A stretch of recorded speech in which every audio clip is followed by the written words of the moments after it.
আসসালামু আলাইকুম সবাইকে আমাদের হেলদি কিচেনে ইসেবা হেলদি কিচেনে স্বাগতম এবং মাহে রমজানের অগ্রিম শুভেচ্ছা। আজকে আমি একটা স্মুদি বানিয়ে দেখাবো। এখানে আমি কিছু ইনগ্রেডিয়েন্ট নিয়ে নিয়েছি। এখানে কিছু পরিমাণে 1 কাপ পরিমাণে টক দই, হাফ কাপ পরিমাণের পানি, চিয়া সিড যা আমি 10 মিনিট আগে ভিজিয়ে রেখেছি, পুদিনা পাতা, মধু এবং বিট লবণ। এখন আমি আপনাদের স্মুদিটা তৈরি করে দেখাবো। আমি 1 কাপ পরিমাণে টক দই এখানে ঢেলে নিচ্ছি, হাফ কাপ পরিমাণে পানি নিয়ে নিব,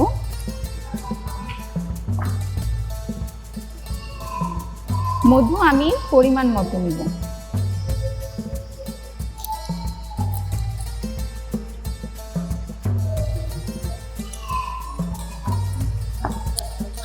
এক চিমটি পরিমাণে বিট লবণ নিয়ে নিব।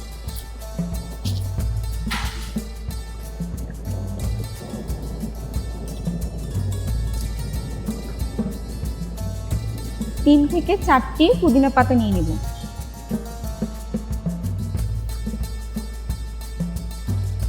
এবং ব্লেন্ডারের সাহায্যে সামান্য পরিমাণে ব্লেন্ড করে নেব।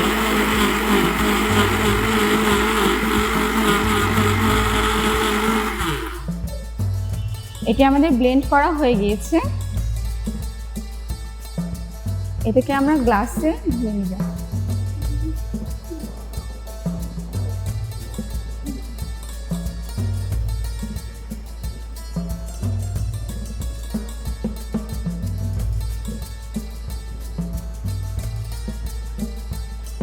পুদিনা পাতা দিয়ে দিন।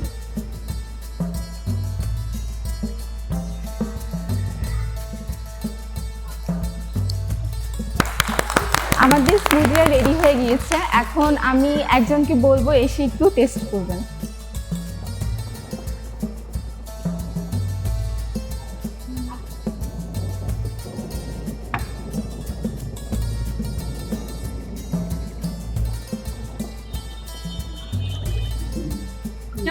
আলহামদুলিল্লাহ, অনেক টেস্ট হয়েছে, ভালো হয়েছে।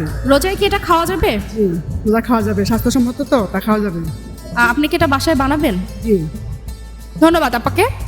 আমি এখন আমাদের ডক্টর সুমাইয়া আপুকে অনুরোধ করব, এই যে জুসটা আমাদের নিশি আপু তৈরি করেছেন, এটার উপকারিতা বা এটা আমাদের জন্য আসলে কতটুকু হেলদি সেটা যদি আমাদেরকে একটু বলতেন।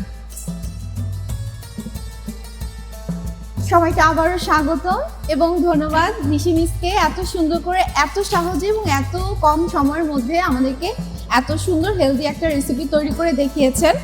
আমরা আসলে এখানেও কি ব্যবহার করেছি, যে আমরা এখানে ব্যবহার করেছি টক দই, পুদিনা পাতা, চিয়া সিড এবং একটু মধু ব্যবহার করেছি। আমরা যেটা টক দই, যেটা আমরা এর আগের বারও বলেছি, এটাতে উচ্চমানের প্রোটিন থাকে এবং প্রোবায়োটিক থাকে। টক দই আমাদের হজমে সাহায্য করে এবং আমাদের এই যে একটা রিফ্রেশিং একটা মুড দিবে এবং আমাদেরকে আমাদের পায়খানাকেও নিয়ন্ত্রণ করতে সাহায্য করে। এরপরে আমরা এখানে ব্যবহার করেছি চিয়া সিড, যেটাতে উচ্চ ফাইবার আছে, ওমেগা 3 ফ্যাটি অ্যাসিড আছে, উদ্ভিজ্জ প্রোটিন আছে, অ্যান্টিঅক্সিডেন্ট। চিয়া সিড আমাদের পেটের ভিতরে থেকে, যেমন এটা আমরা দেখতে পারবো যে কিছুক্ষণ ভেজালে এটা কিন্তু বড় হয়ে যায়, তাই না? এটা ছোট একটা দানা থেকে একটা বড় দানাতে পরিণত হয়। আমাদের পেটের ভিতরে যখন যায় তখন আসলে চিয়া সিড একই কাজ করে, এটা আরো ফুলে যায়। তো আমাদের পেটটাকে একটা মনে হবে যে আমরা অনেক কিছু খেয়ে ফেলছি, আমাদের পেটটাকে ভরা ভরা একটা অনুভূতি দিবে, যেটার জন্য আমাদের ক্ষুধা মন্দার যে কষ্টটা, এটা আমাদেরকে কিছুটা লাঘব করে। তারপর আমরা ব্যবহার করেছি এখানে মধু, যেটা প্রাকৃতিক গ্লুকোজ এবং ফ্রুক্টোজ। যদি কেউ হাইপোগ্লাইসেমিক হয়েও অজ্ঞান হয়ে যায়, আমরা বলি যে তাড়াতাড়ি করে একটু মধু জিহ্বার উপরে বা তালুতে, মুখের তালুতে একটু লাগিয়ে দেওয়ার জন্য, কারণ এটা এত তাড়াতাড়ি আমাদের রক্তে মিশে যায় যে আমাদের খুব তাড়াতাড়ি হাইপোগ্লাইসেমিয়া থেকে আমাদেরকে প্রিভেন্ট করে। তারপর আমরা ব্যবহার করেছি পুদিনা পাতা, যেটা আমাদের হজমে সহায়ক এবং এটা গ্যাস এবং অস্বস্তি কমায়। এবং পুদিনা পাতা আপনারা খুবই একটা রিফ্রেশিং একটা মুড পাবেন। আপনারা শুধু যদি পুদিনা পাতার শরবত করে খান, দেখবেন যে আপনাদের খুব ফ্রেশ লাগছে, ভালো লাগছে। তো এখানে আমরা এই ইনগ্রেডিয়েন্টগুলো ইউজ করেছি এবং আশা করছি এটা আপনাদের জন্য খুবই অল্প সময়ের মধ্যে হাতের নাগালে সব উপাদান দিয়ে আপনারা এটা তৈরি করতে পারবেন। ধন্যবাদ।